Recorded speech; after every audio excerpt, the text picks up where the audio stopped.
हल्द्वानी में कांग्रेस के मेयर प्रत्याशी रहे ललित जोशी ने प्रेस वार्ता करते हुए सभी मतदाताओं का आभार जताया। साथ ही निर्वाचन प्रक्रिया और अधिकारियों पर सवाल उठाते हुए कहा कि आखिर कैसे 6,700 से अधिक मतपत्र रिजेक्ट हो गए, यह सोचनीय विषय है। उन्होंने कहा कि जितने मतों से वह पराजय हुए हैं उससे दुगने उनके मतपत्र रिजेक्ट कर दिए गए, इसलिए अब वह इस प्रक्रिया के खिलाफ जाए तो जाए कहां। उन्होंने कहा कि सभी को पता है कि प्रशासन किस तरह काम कर रहा था, लेकिन बीजेपी के गजराज बिष्ट जीते। ललित जोशी ने कहा कि वह उनके मित्र हैं, उनको भी जीत की बधाई, क्योंकि अब वह जीत चुके हैं तो आगे उनका संघर्ष जारी रहेगा, क्योंकि 70,000 लोगों का उनका परिवार हो चुका है और उनके लिए वह निरंतर संघर्ष करते रहेंगे।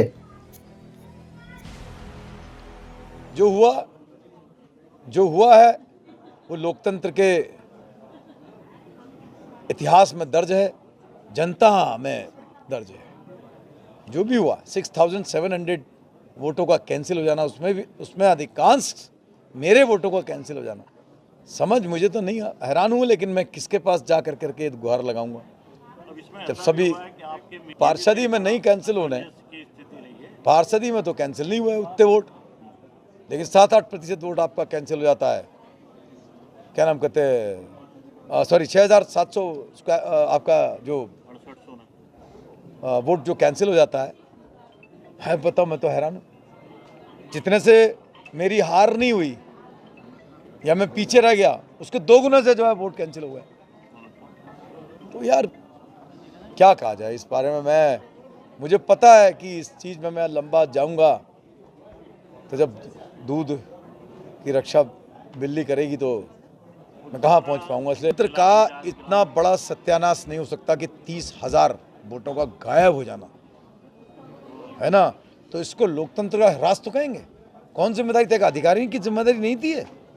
अधिकारी गणों की जिम्मेदारी ये नहीं थी क्या कि सुनिश्चित करवाते?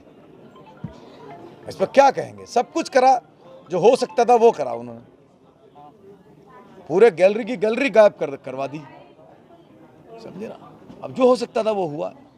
हमारे मित्र भी हैं गजराज जी, उनको मैं बधाई भी देता हूँ, वो जीत चुके हैं, मैं पीछे रह गया। कोई बात नहीं, जिंदगी की यही रीत है, हार के बाद भी जीत है। अपने मतदाताओं, देखिए मतदाताओं का तो क्या बोलूं मैं, उनका मेरा बहुत बड़ा परिवार बढ़ गया। मैं अब चंद लोगों का परिवार नहीं है, मेरा परिवार 68-70 हज़ार लोगों का मेरा परिवार से जुड़ गया।